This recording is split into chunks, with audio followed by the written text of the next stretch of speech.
Hello everyone. So welcome back to our video lectures. ये mensuration exercise 20A अपन कर रहे थे. अपन ने previous video lecture में total question number 14 से question number 23 तक complete किया था.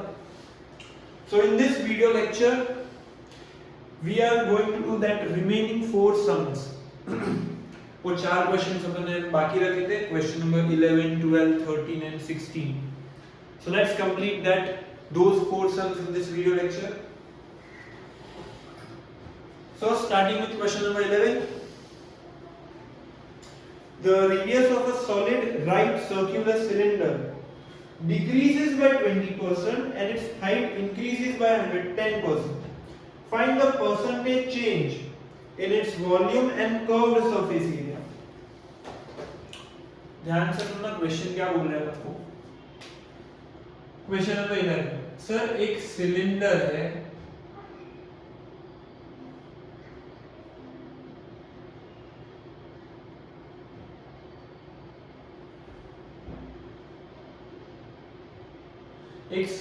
है, जिसका एक सर्टेन रेडियस होगा और एक सर्टेन हाइट होगा. ये अपना ओरिजिनल सिलेंडर है. अभी अपन को बोला सर इसका रेडियस डिक्रीज कर दिया है अपन ने. मतलब सर ये इसका जो विड्थ है इधर से इतना से थोड़ा 20% कम हो गया और इसका हाइट को 10% इंक्रीज कर दिया है, मतलब इससे थोड़ा लंबा होगा. तो इसको अपन h2 दे देते हैं और इसका जो रेडियस होगा वो r2 दे देते हैं. अपना ओरिजिनल सिलेंडर ये है जिसका रेडियस हाइट अपन को नहीं पता. अपन को इतना बोला सर अगर इसका रेडियस 20% डिक्रीज हो जाता है और इसका हाइट 10% इंक्रीज कर लेते हैं तो सर वॉल्यूम चेंज आएगा, वॉल्यूम में भी चेंज होगा. तो what is the percentage change in volume, वो कैलकुलेट करना है. इधर मैं लिख देता हूं क्या ढूंढना है अपन को. परसेंटेज चेंज इन वॉल्यूम अपन को ये कैलकुलेट करना है. तो सर ये ढूंढने का क्या फॉर्मूला है. सर देखना, अपन को परसेंटेज निकालना है चेंज इन वॉल्यूम का. तो सर जिसका भी अपन को परसेंटेज निकालना होता है वो न्यूमरेटर में आता है. We need to calculate percentage of change in volume. So इसका फॉर्मूला है change in volume upon original volume into 100. अपन को चेंज इन वॉल्यूम का परसेंटेज निकालना है. जिस चीज का परसेंटेज निकालना है वो न्यूमरेटर में अपॉन ओरिजिनल वॉल्यूम इनटू 100. ये अपना फॉर्मूला है. तो सर सबसे पहले तो चेंज इन वॉल्यूम, दोनों में वॉल्यूम कितना चेंज हुआ है वो कैलकुलेट करना है. अरे बट भाई रेडियस हाइट कुछ दिया ही नहीं अपन को, वॉल्यूम क्या निकालेंगे. ये वाले केस में सर कुछ नहीं दिया है ना अपन को और रेडियस भी नहीं दिया है, हाइट भी नहीं दिया है. और ये वाले सब में रेडियस हाइट दोनों चेंज हो रहा है, रेडियस भी चेंज हो रहा है, हाइट भी चेंज हो रहा है.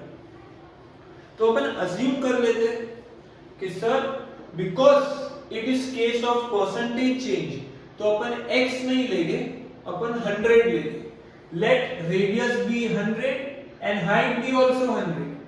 जब रेडियस और हाइट 100 होता है तब नया सिलेंडर का रेडियस हाइट क्या होगा. अपन दोनों को 100 और 100 लेंगे क्योंकि अपन को परसेंटेज ढूंढना है ना, फटाफट हो जाएगा. अपन को रेडियस हाइट कुछ नहीं दिया है तो टेक इट एज 100.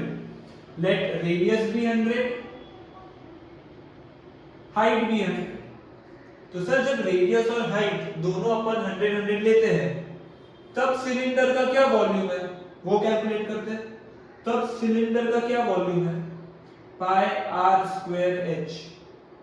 पाई को पाई रहने देते अभी के लिए, into 100 into 100 into 100. Sir r square है ना तो आर स्क्वायर का 100 इनटू 100 और एच भी 100. तो 2 4 6 zeros 10 लाख 10 लाख पाई. सेंटीमीटर क्यूब मीटर क्यूब कुछ दिया नहीं है तो कुछ लिखने की जरूरत नहीं है, ठीक है. तो सर जब ओरिजिनल सिलेंडर का अपन रेडियस हाइट 100 और 100 लेते हैं तब सिलेंडर का वॉल्यूम इतना होता है 10 लाख पाई सेंटीमीटर क्यूब।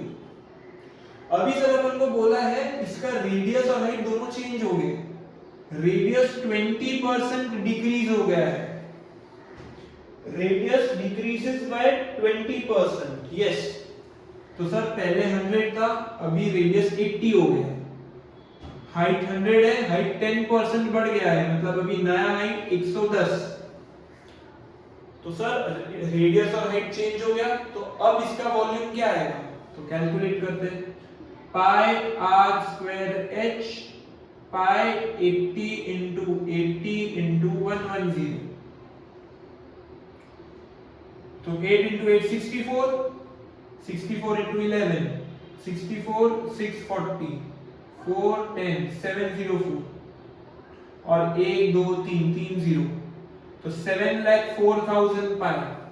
सर पाई को ऐसे भी रहने दो ना भाई, अपन को वैसे भी चेंज इन वॉल्यूम ढूंढना है, दोनों को सबट्रैक्ट ही करना है, तो वॉल्यूम का वैल्यू एज इट इज रहने दो वरना ज्यादा कॉम्प्लिकेट हो जाएगा।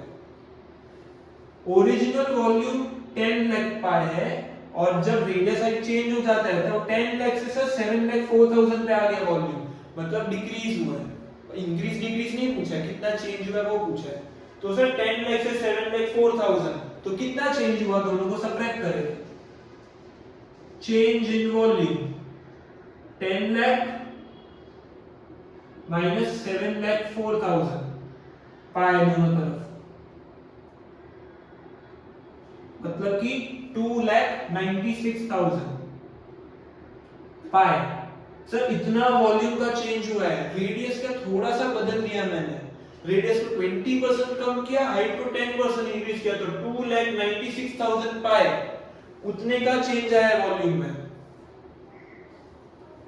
तो सर चेंज इन वॉल्यूम अपन ने निकाल दिया, अभी अपन को परसेंटेज निकालना है।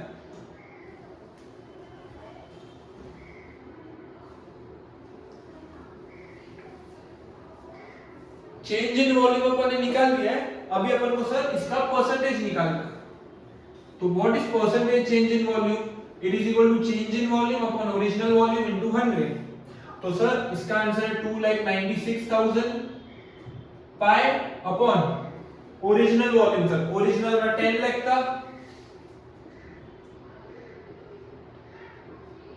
इनटू 100, तो सर पाई पाई कट, एक 3 0 यहां पर 3 0, यहां पर 2 0, यहां पर 2 0, 296 upon 10 which is equal to 29.6%। Very simple सम है, ओरिजिनली रेडियस हाइट नहीं दिया है तो 100 100 ले लो। सर दोनों को क्यों 100 लिया, काय को 100 लिया, दोनों चेंज हो रहा है ना, दोनों चेंज हो रहा है, रेडियस डिक्रीज हो रहा है, हाइट इंक्रीज हो रहा है, तो दोनों को 100 ले लो। फिर सर 100 लिया तो रेडियस और हाइट का आंसर है 80 और 110, फिर तब उसका वॉल्यूम ढूंढो, कितना चेंज हुआ 2,96,000, अभी इसका परसेंटेज निकालो, सिंपल। तो सर ये था अपना फर्स्ट पार्ट, 11th का फर्स्ट पार्ट। अभी सिमिलरली अपन को सेकंड पार्ट करना है, अपन को पूछा है find change percentage change in its curved surface area. अभी सर दोनों का कर्व्ड सरफेस एरिया कैलकुलेट करना है और जो चेंज आया है उसका परसेंटेज निकालना है। तो सर फॉर्मूला सेम होगा, किसका परसेंटेज निकालना है, चेंज इन कर्व्ड सरफेस एरिया। तो सर जिस चीज का परसेंटेज निकालते हैं वो न्यूमरेटर में आता है, percentage of change in curved surface area, तो इसका फॉर्मूला होगा change in curved surface area upon original curved surface area into 100। तो सर अभी फटाफट रेडियस और हाइट ऑलरेडी है अपन के पास, दोनों का कर्व सरफेस एरिया ढूंढते हैं और change in curve surface area ढूंढ लेते हैं। तो सर नीचे ही अपन स्टार्ट करते हैं। Originally curved surface area it is equal to 2 pi r h. Sir pi को पाई ही लेने देते हैं, 100 into 100, 100 100 10,000 into 2, 20,000 पाई, ये अपना कर्व सरफेस एरिया है। अभी सर नए वाला जो सिलेंडर है रेडियस और हाइट, उसका क्या कर्व सरफेस एरिया वो ढूंढ लेते हैं। नया सिलेंडर का curve surface area 2 pi r H, 2 into pi into 80 into 110. So 11 8s are 88, 88 2s are 176, and 2 zeros 17,600 pi. दोनों का कर्व सरफेस एरिया सर जब मेरा रेडियस और हाइट 100 और 100 है तब कर्व सरफेस एरिया 20,000 आ रहा है. अब जब चेंज कर दिया तो ये कर्व सरफेस एरिया भी डिक्रीज हो गया 20,000 से 17,600. मतलब कितना चेंज हुआ सबट्रैक्ट करेंगे. So change in CSA is 20,000 pi minus 17,600 pi, which is 2,400 pi. Sir इतने का चेंज आया है. अब इसी का परसेंटेज निकालो.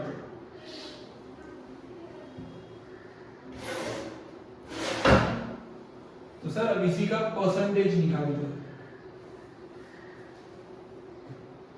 Change in curve surface area कितना है अपना 2400 पाई. ओरिजिनली अपना कितना था 20,000 पाई इनटू 100. सर पाई पाई कैंसिल 2 0 2 0 2 0 2 0 2 1 जा 2 12 12% आया सर 12% का चेंज होता है. तो जब भी ऐसा क्वेश्चन है कि सर रेडियस को इतना कर दिया हाइट को इतना कर दिया तो वॉल्यूम में कितना चेंज होगा 100 लेके करने का. बहुत सिंपल है. क्लियर. ये एमसीक्यू में आएगा तो ओरली फटाफट कर सकते हो तुम. पाई को यहाँ पर कुछ नहीं करना है. पाई को पाई ही रहने देना है. इजी था सब. ओके नेक्स्ट क्वेश्चन 11 हो गया. Next question 12.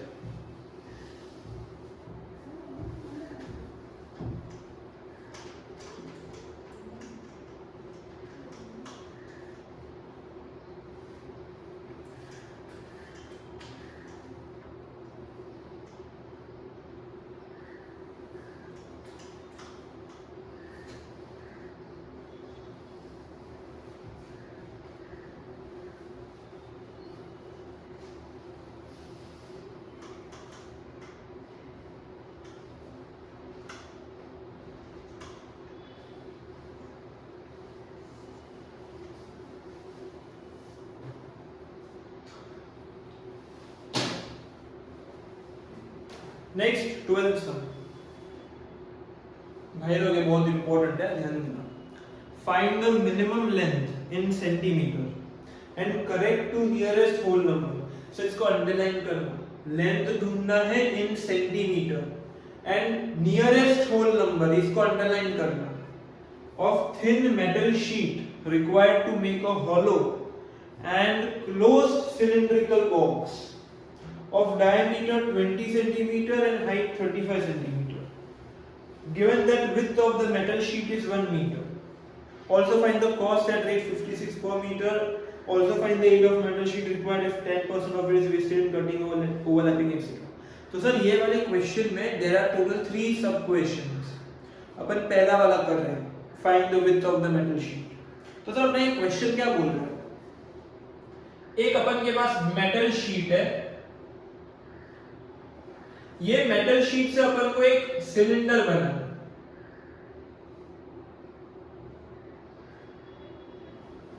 सर ये मेटल शीट है.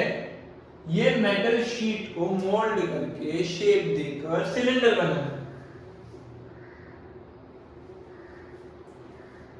इसका अपन को लेंथ दिया हुआ है. कितना है लेंथ.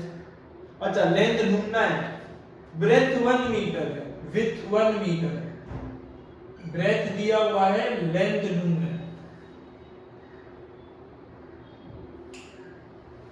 और सर जो सिलेंडर है उसका डायमेंशन दिया हुआ है. डायमीटर 20 है मतलब कि रेडियस अपना 10 होगा.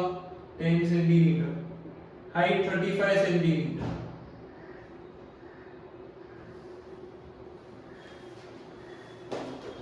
सर ये फर्स्ट पार्ट बहुत सिंपल है. लेंथ कैसे. इसका लेंथ ढूंढना है. तो लेंथ सर ये अपना मेटल शीट है. इसी को रीशेप कर सिलेंडर बनाया है. मतलब कि सर ये मेटल शीट का जो भी एरिया है it is equal to area of this cylinder. Metal sheet है उसी से तो फोल्ड करके सिलेंडर बनाया है. मतलब जितना मेटल शीट का एरिया होगा it is equal to area of cylinder, बराबर। यहाँ पर देखना सर, ये अपना मेटल शीट है, इसमें से थोड़ा पोर्शन लिया, इतना पोर्शन से मैंने इसका एक कर्व्ड सरफेस एरिया बनाया। ये जो मेटल शीट का पोर्शन है ये इतना, इससे मैंने कर्व्ड सरफेस एरिया बनाया। अब अपन को बोला है सर अपन ने ये जो सिलेंडर बनाया है इट इज क्लोज्ड। क्लोज्ड मतलब ऊपर से नीचे से अपन ने मेटल शीट डाल के क्लोज कर दिया है, ओपन नहीं है। मतलब इसको क्लोज करने के लिए ऊपर भी मेटल शीट देना पड़ेगा सर्कुलर शेप का, नीचे भी अपन को सर्कुलर शेप का मेटल शीट से कवर करना पड़ेगा। तो सर ये पोर्शन से एक सर्कल कट किया, दूसरा सर्कल कट किया, मतलब इन शॉर्ट ये पूरा मेटल शीट से अपन ने एक सिलेंडर बनाया व्हिच इज क्लोज्ड ऊपर और नीचे से। तो sir area of this iron sheet is equal to area of this whole cylinder, yes और नो? Yes sir.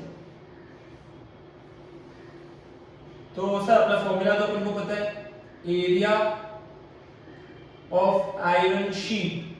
सर ये जो आयरन शीट का एरिया है it is equal to area of this cylinder, भाई क्योंकि यही मेटल शीट से तो सिलेंडर बना है।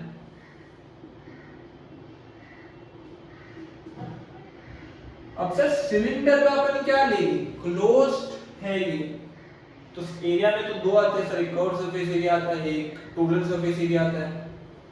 अपन ने ये मेटल शीट से सबसे पहले ये कर्व्ड सरफेस एरिया बनाया।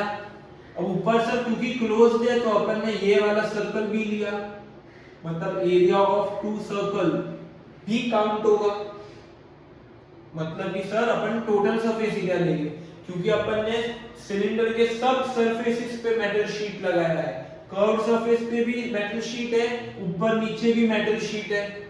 क्योंकि क्लोज्ड है, क्लोज मतलब बंद करने के लिए भी मेटल शीट का पेपर चिपका होगा, ऊपर भी चिपका होगा, तो अपन ये वाला सरफेस एरिया भी काउंट करेंगे, मतलब टोटल सरफेस एरिया आएगा। एरिया ऑफ सिलेंडर मतलब total surface area of cylinder. अब सर बोलोगे sir total surface area of which cylinder, hollow लिखा है ना वहां पर, तो हॉलो सिलेंडर का अप्लाई करेंगे। But in this case you are wrong अगर ऐसा सोच रहे हो। अभी अपन पहले सम कर लेते हैं, बाद में मैं इसका मतलब समझा दो। अभी के लिए वो हॉलो है ना सर, हॉलो एंड क्लोज मतलब हॉलो सिलेंडर का टोटल सरफेस एरिया, अगर ऐसा सोच रहे हो इट इज रॉन्ग। क्यों रॉन्ग है मैं लास्ट में बताऊंगा।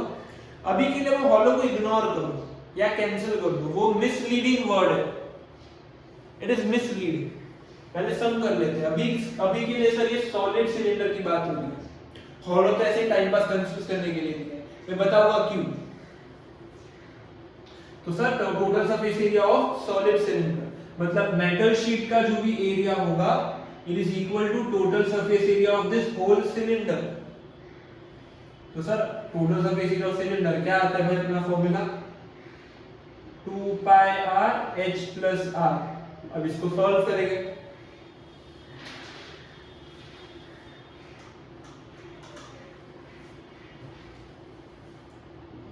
To into 22/7 into radius 10 h plus r 35 plus 10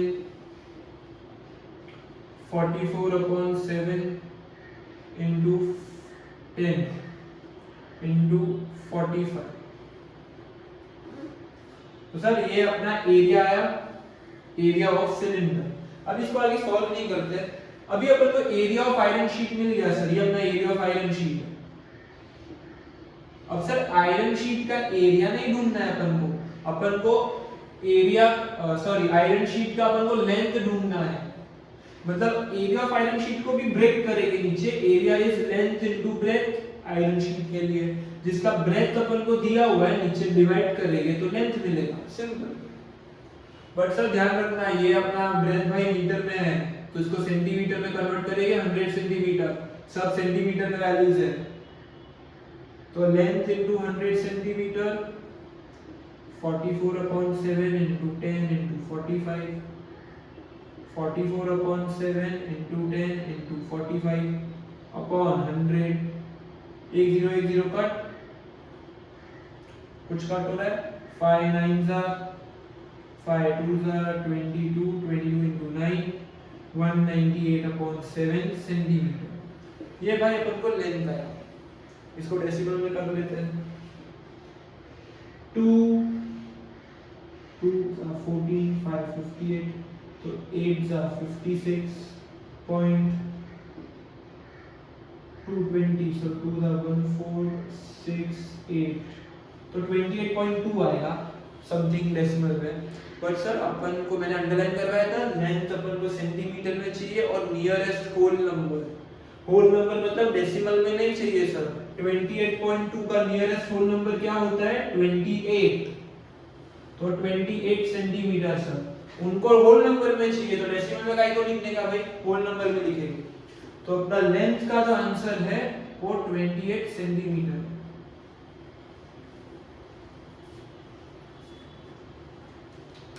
is it clear? कोई डाउट? ये अपना हो गया फर्स्ट पार्ट।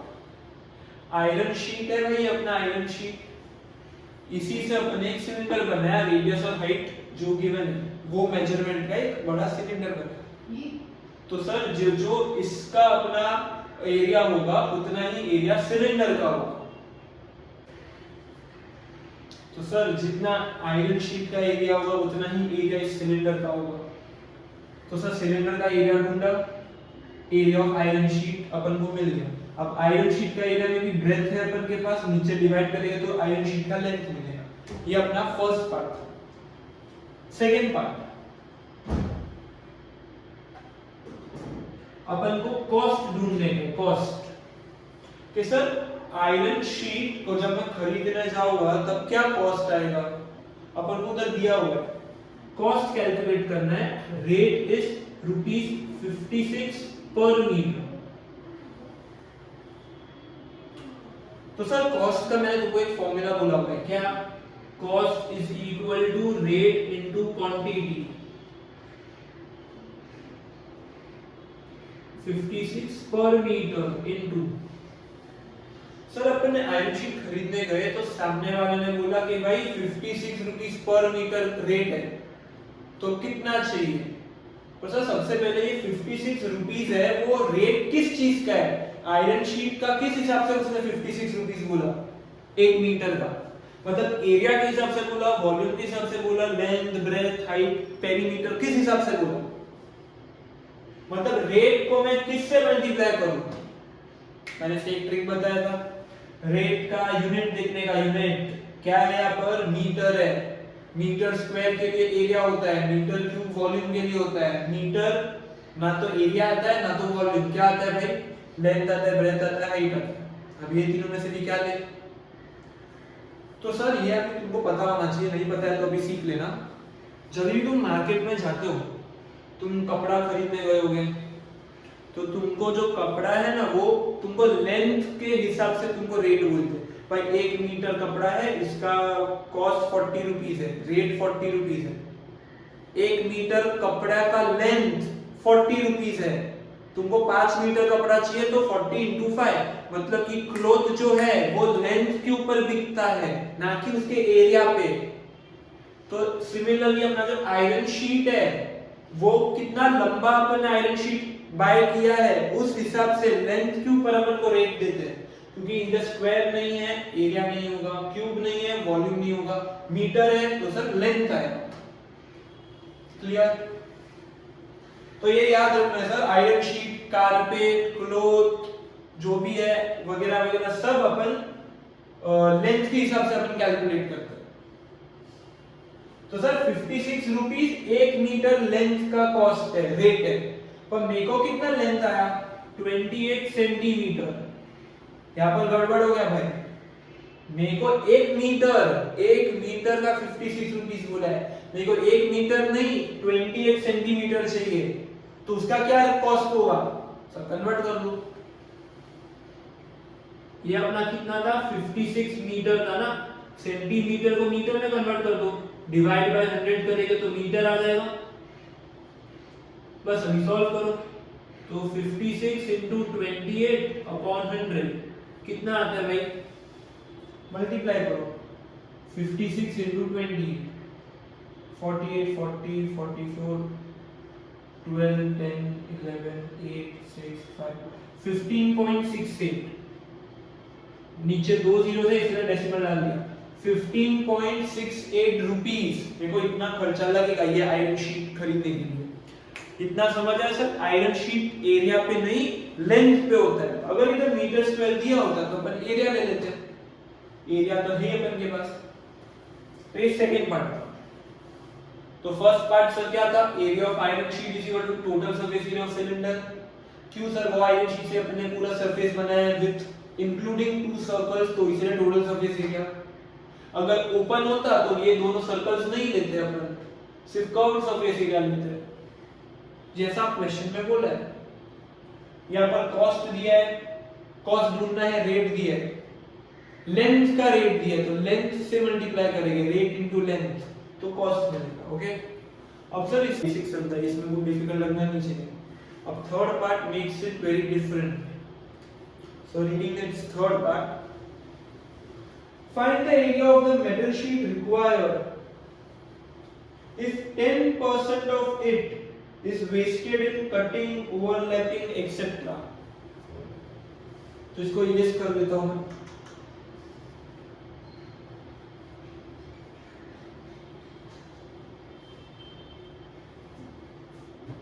अब ध्यान से समझना क्वेश्चन अपन को क्या बोल रहे हैं, इधर ड्रॉ कर लेते हैं।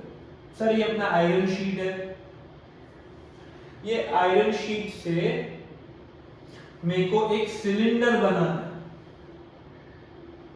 और अपन को ये बोला कि ये आयरन शीट का जो 10% पोर्शन है वो वेस्ट हो रहा है, मतलब वो यूज हो रहा है सिलेंडर को कवर करने के लिए नहीं। अपन सर जब सिलेंडर बनाने के लिए सर्कल कट करते हैं तो आजू बाजू का थोड़ा थोड़ा पोर्शन वेस्ट हो जाता है, किसी काम का नहीं होता है।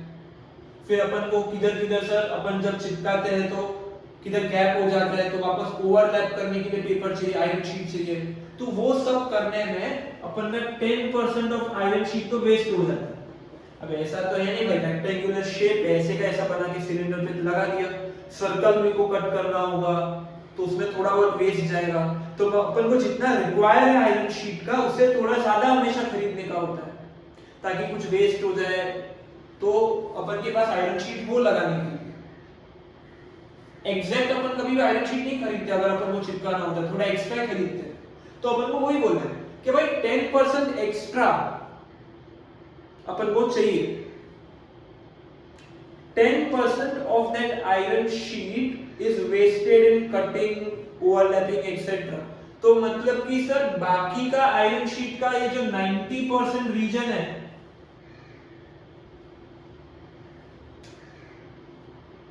सर ये पूरा 10% है, मतलब ये पूरा पोर्शन बाकी का जो 90% रीजन है आयरन शीट का, ये आयरन शीट से मैं एरिया को बना रहा हूं, सिलेंडर को कवर कर रहा हूं। बाकी का 10% तो किसी काम का नहीं है, वेस्ट है। ध्यान से सुनना, ये आयरन शीट लाया मैंने, इसका 10% वेस्ट है, मतलब बाकी का 90% मेरे को यूजफुल है, वो 90% से मैं टोटल सरफेस एरिया को कवर कर रहा हूं। तो ये वाला आयरन शीट का एरिया मुझे बताओ। सिंपल है सर, इसका 90% of iron sheet, 90% of area is equal to total surface area of cylinder. मतलब 90% से अपन को सरफेस एरिया को कवर करना है, वैसा अपन को शीट लाना है। मतलब इसका 90% जो है वो सिलेंडर के टोटल सरफेस एरिया के इक्वल है, क्योंकि 90% से अपन पूरा कवर कर रहे हैं, बाकी का 10% तो वेस्ट है। तो सर अपन क्या करेंगे, कैसे सॉल्व करेंगे, ये पूरा अलग क्वेश्चन है, इससे इतना लिंक्ड नहीं है। थर्ड पार्ट है, अपन को एक दूसरा आयरन शीट बताना है जिसका 10% वेस्ट होता है, बाकी का 90% से अपन सिलेंडर को कवर करेंगे। ये जो अपन ने ढूंढा ना एरिया ऑफ आयरन शीट, ये तो सिलेंडर के एरिया के इक्वल आया, मतलब exact cut to cut. But ये हाइपोथेटिकल सिचुएशन है ना, जितना लाएंगे उतना से ही अपन कवर करेंगे, जरूरी नहीं है कुछ वेस्ट जाएगा, ऑफ कोर्स कट करना है, सर्कल ऊपर नीचे चिपकाना है। ये आयरन शीट का जो एरिया मिला उतना अपन को कवर करने के लिए लगेगा, 10% एक्स्ट्रा भी चाहिए अपन को वेस्टेज के लिए। पर वो 10% किसका है वो इंपॉर्टेंट है। 10% जो अपन ने पेपर खरीदा है उसका 10% वेस्ट होता है, ये ध्यान देना। तो सर ये जो आयरन शीट है इसका एरिया अपन को नहीं पता, तो उसको x ले लेते। Let area be x centimetre square.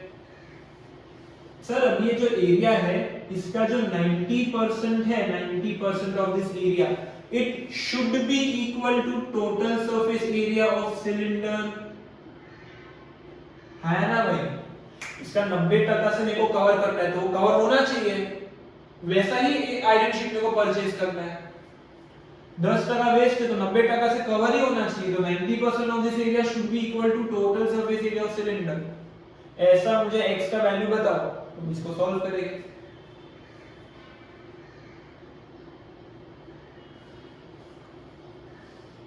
Sir अभी यहां पर जब अपन ये वाला इक्वेशन लेते हैं और इसको आगे सॉल्व करते हैं, total surface area of cylinder तो ये रहा था, ये सब वैल्यूज है। टोटल सरफेस एरिया इसका 90%, तो सॉल्व करेंगे तो x का वैल्यू मिलेगा, बट कुछ डेसिमल का डिफरेंस आएगा। फाइनल आंसर जो टेक्स्ट बुक के पीछे है और यहाँ पर है, दोनों में थोड़ा सा डिफरेंस आएगा, 0.40 सेंटीमीटर का डिफरेंस आएगा। वो क्यों आएगा मैं बताता हूँ। ऐसे सॉल्व करेंगे तो गलत तो नहीं है।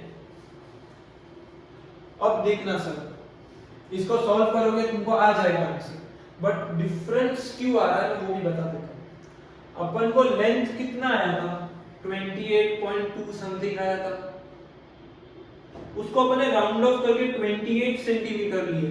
मतलब जो आयरन शीट अपन को कवर करने के लिए चाहिए उसका लेंथ 28 अपन ने लिया है, उन मतलब टेक्स्ट बुक ने लिया है, बट अपन ने 28.2 वाला अपन लेंगे लेंथ, इसीलिए अपन को कुछ ज्यादा आएगा, वो चलता है।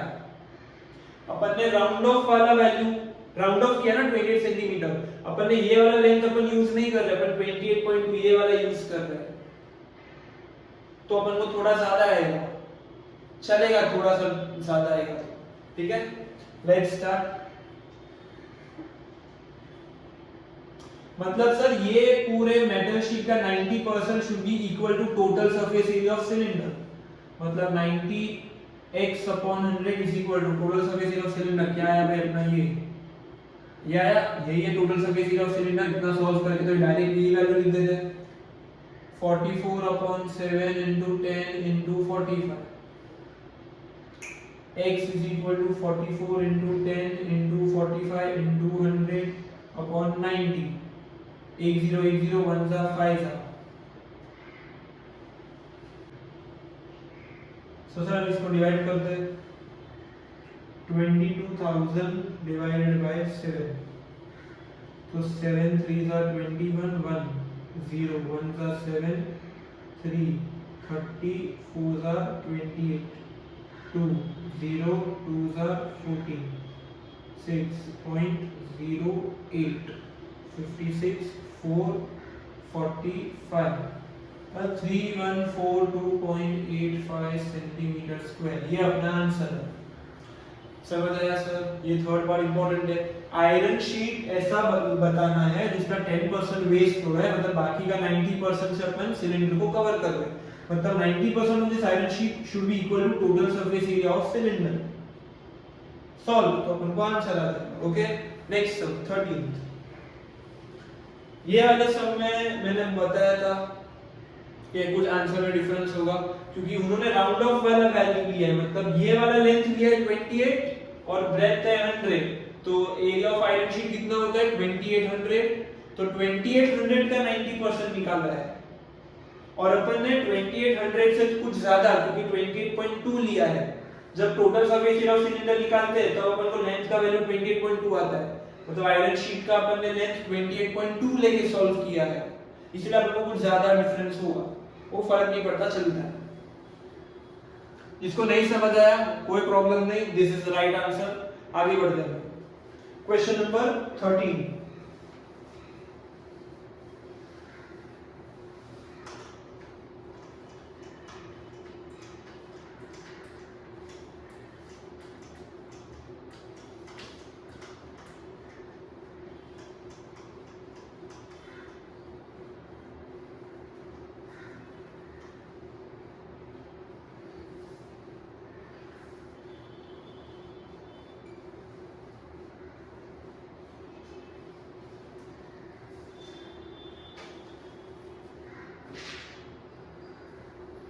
Question number 13,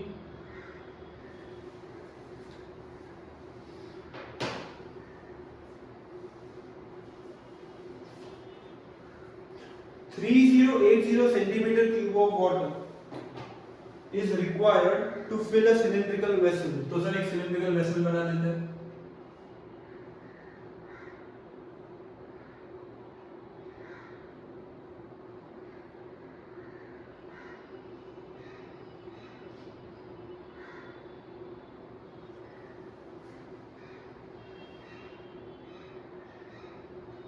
And 2310 centimeter cube of water is required to fill it up to 5 centimeter below the top.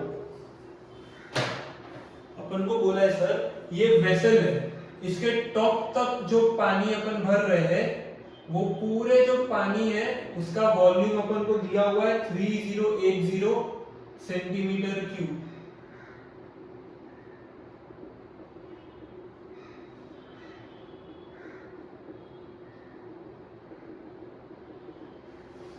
अपन को बोला है सर जब ये सिलेंडर पूरा टॉप तक पानी से भरा हुआ होता है तब ये पूरे पानी का वॉल्यूम 3080 होता है. बट ऊपर से जब अपन 5 सेंटीमीटर का डिस्टेंस छोड़ देते हैं, 5 सेंटीमीटर का गैप अगर ऊपर से छोड़ दे तो यहां से नीचे तक का जो पानी है इसका वॉल्यूम अपन को दिया हुआ है. कितना है 2310 सेंटीमीटर. अपन को रेडियस ढूंढना है. फर्स्ट पार्ट में रेडियस, सेकंड पार्ट में हाइट, थर्ड पार्ट में वेट सरफेस एरिया.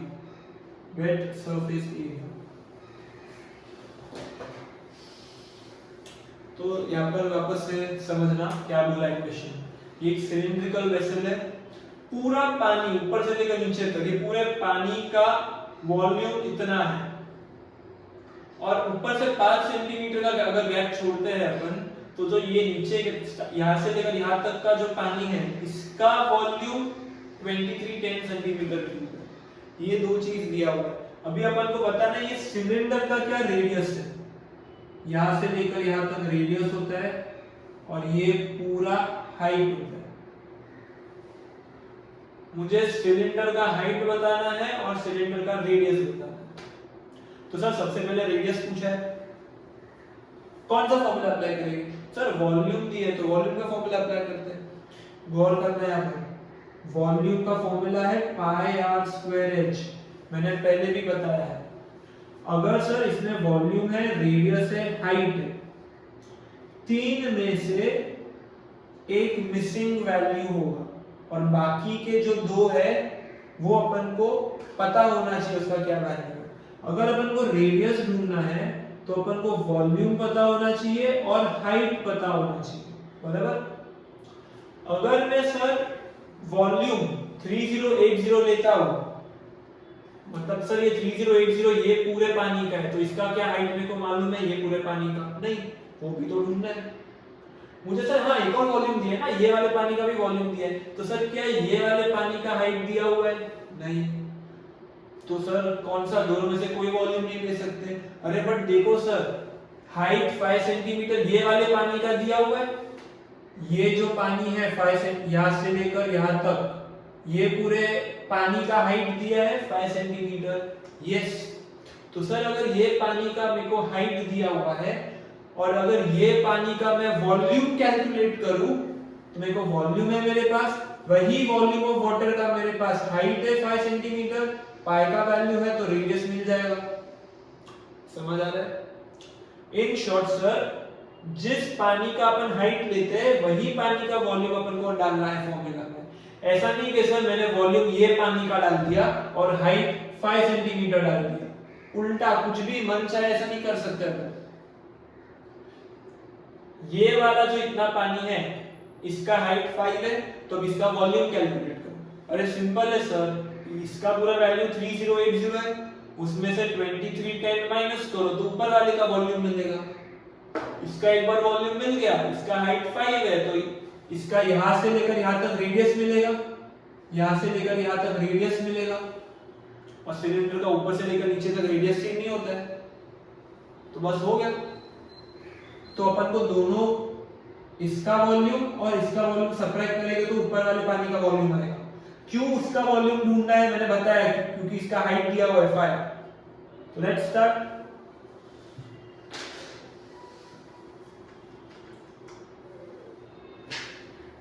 तो सर अपन को क्या करना है, volume of this water, volume of water 5 centimetre from top is equal to 3080 minus 2310। इसको सब्ट्रैक्ट करते हैं, 3080 2310 07270। तो अपन को आया सर 770। तो 770 सेंटीमीटर क्यूब। ये जो अपना पानी है भाई लोग, इसका अपना वॉल्यूम 770 सेंटीमीटर क्यूब है। अब ये पानी का हाइट दिया हुआ है, तो बस अभी वॉल्यूम इसका वॉल्यूम मिल गया ना, तो बस अभी pi r square h is equal to 770। ये पानी का हाइट 5 है,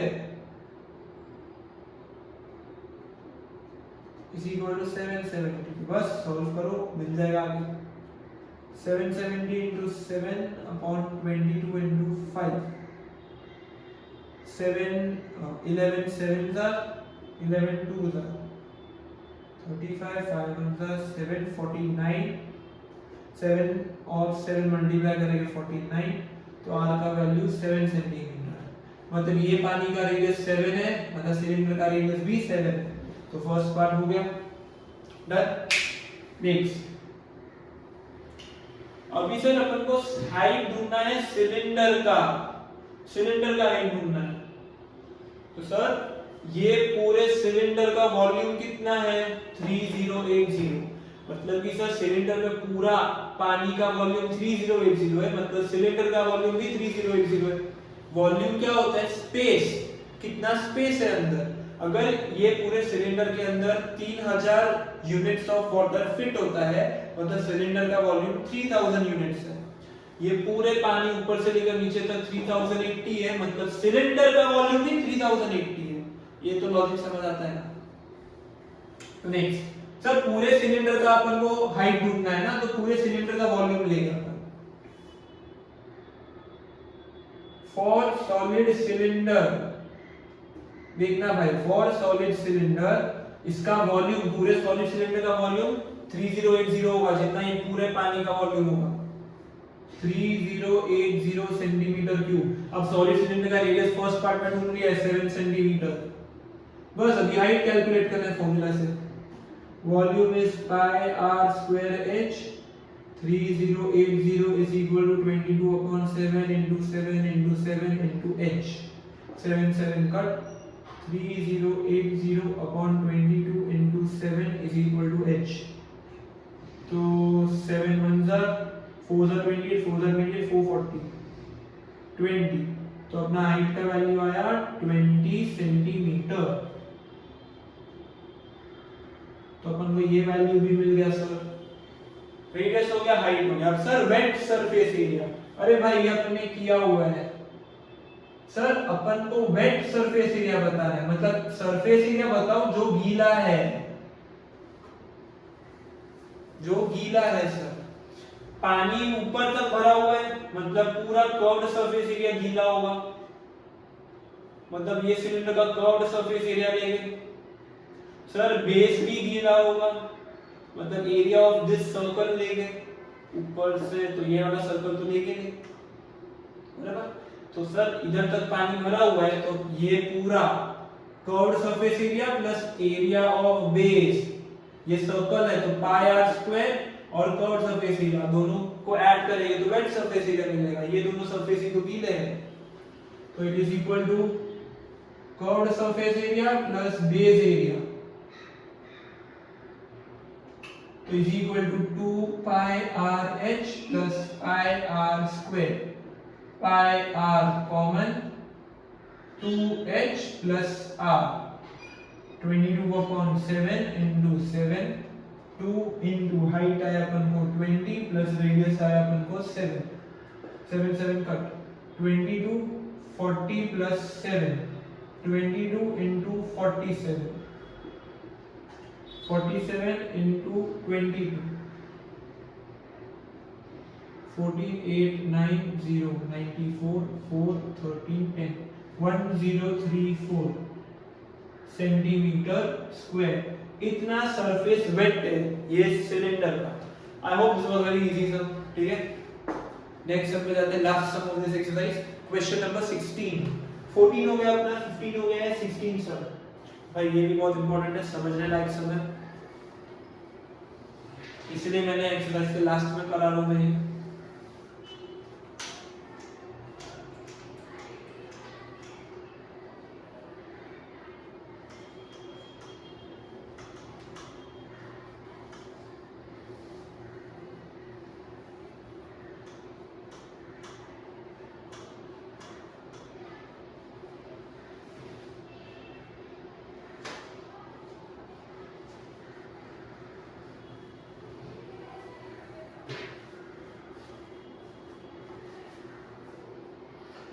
Question number 16.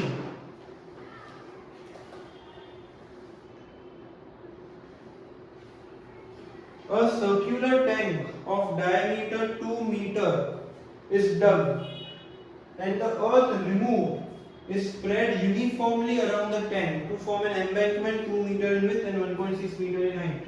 Find the depth of the circular tank. क्या बोले सर? देखना, और circular tank is dug. Sir ये अपना ग्राउंड है, इधर अपन ने नीचे एक टैंक को डिग किया है, सर्कुलर टैंक।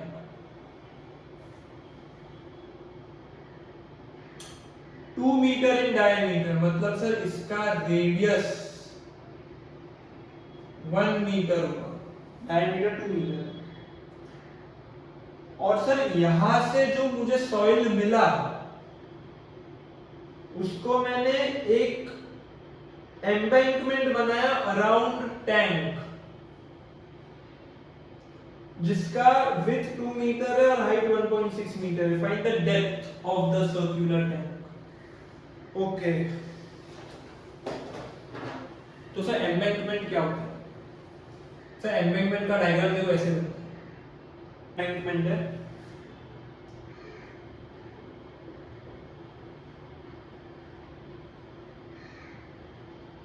इसका रेडियस अपन के पास है सिलेंडर का, इसका रेडियस अपना 1 मीटर है, इसका रेडियस 1 मीटर है, इसका हाइट अपन को ढूंढने का है। So this is a diagram of embankment. ये अपना सिलेंडर है। क्वेश्चन क्या बोल रहा है देखना, ये अपना सिलेंडर है, अपन ने नीचे डिग किया, ये अपना ग्राउंड लेवल है, ये अपना ग्राउंड लेवल। ग्राउंड के नीचे मैंने सिलेंडर को डिग किया, जब डिग करते तो सॉइल बाहर निकालूंगा मैं। तो सर मैंने डिग किया तो एक सिलेंडर बन गया, और वो सिलेंडर बनाने के लिए सॉइल बाहर निकाला। अब सर ये सॉइल से मैंने इसको सॉइल को फेंका नहीं, ये जो सॉइल है सिलेंडर के अराउंड ही मैंने ये सॉइल को ऐसे अरेंज किया, मतलब कि ये एम्बैंकमेंट बन गया। अब एम्बैंकमेंट क्या होता है? एक प्रोटेक्शन होता है, मतलब चारों तरफ सर्कुलर दीवार होती है। मतलब सपोज नीचे से सिलेंडर का वेल है, टैंक बना है, तो उसके नीचे कोई कचरा ना जाए, फ्लड आए तो उससे प्रोटेक्ट हो, तो उसके लिए मैंने एक हाइटेड सर्कुलर पत्थर का वॉल बनाया है जो उसको सराउंड कर रहा है। उसका डायग्राम ये होता है, ये अपना सिलेंडर है, एक सर्कुलर पत्थर जो इतना लेंथ में है, बराबर। इसका डायग्राम ये होता है, इसको एम्बैंकमेंट बोलते हैं। तुम गूगल पे सर्च करोगे तो तुमको अच्छे से डायग्राम मिल जाएगा, 3D इमेज वाला एम्बैंकमेंट कैसा दिखता है। तो ये एम्बैंकमेंट होता है। तो ये डायग्राम है, ये एक सिलेंडर है, इसके चारों तरफ एक पत्थर है और जिसकी हाइट है, मतलब अपन ने थोड़ा इसको हाइट दिया है ताकि ये अपना टैंक है वो प्रोटेक्टेड रहे। मतलब अपन ये पत्थर के ऊपर चढ़ के टैंक के अंदर पानी निकाल सकते हैं, कुछ भी डाल सकते हैं वैसा। तो अपन को बोला क्या सर, सबसे पहले ये ग्राउंड है, मैंने सिलिंड्रिकल शेप में एक गड्ढा किया, गड्ढा करने के लिए मैंने सॉइल निकाला, वो सॉइल का वॉल्यूम कितना होगा, जितना सिलेंडर का वॉल्यूम है, जितना सिलेंडर का वॉल्यूम होगा उतना ही वॉल्यूम सॉइल मैंने बाहर निकाला, बराबर। और वही सॉइल से मैंने एम्बैंकमेंट बनाया, मतलब कि एम्बैंकमेंट का जो वॉल्यूम है उतना ही वॉल्यूम मेरे सॉइल का है, और सॉइल का वॉल्यूम सिलिंड्रिकल वॉल्यूम के इक्वल है, मतलब इन शॉर्ट सिलेंडर का जो वॉल्यूम है it is equal to volume of embankment. Clear? थोड़ा कंफ्यूजन हो रहा है? आपस से जमीन पे मैंने खड्डा किया, एक सिलेंडर बनाया, सिलेंडर का जो वॉल्यूम है उतना ही वॉल्यूम ऑफ सॉइल बाहर निकलेगा। अब वही सॉइल का वॉल्यूम से, मतलब जितना वॉल्यूम ऑफ सॉइल हाथ में है उसी से मैंने वेस्ट फेंकू तो वेस्ट हो जाएगा, इस तरह से मैंने वही सॉइल लेकर एम्बैंकमेंट बनाया, मतलब जो सॉइल था उसका जितना वॉल्यूम था उतना ही वॉल्यूम ऑफ एम्बैंकमेंट मैंने बनाया। तो इसका मतलब सर एम्बैंकमेंट का वॉल्यूम और सिलेंडर का वॉल्यूम सेम होता है, बराबर। और सर अपन को ये सिलेंडर का रेडियस दिया है, हाइट ढूंढना है, what is the depth of the circular tank, मतलब हाइट। अभी एम्बैंकमेंट का सर अपन को सब कुछ दिया हुआ है, तो वापस एक क्वेश्चन पढ़ता तो अभी समझ आएगा। A circular tank of diameter 2 meter, मतलब radius 1 meter, is dug and the earth removed is spread। इसमें से जो earth soil निकला उससे मैंने एक embankment बनाया of 2 meter in width। Sir ये है ना, ये 2 मीटर है and 1.6 मीटर in height। ये embankment का height है 1.6 मीटर। अब एम्बैंकमेंट सर क्या है, ये डायग्राम में मैं बता देता हूं। ये मेरा एम्बैंकमेंट है,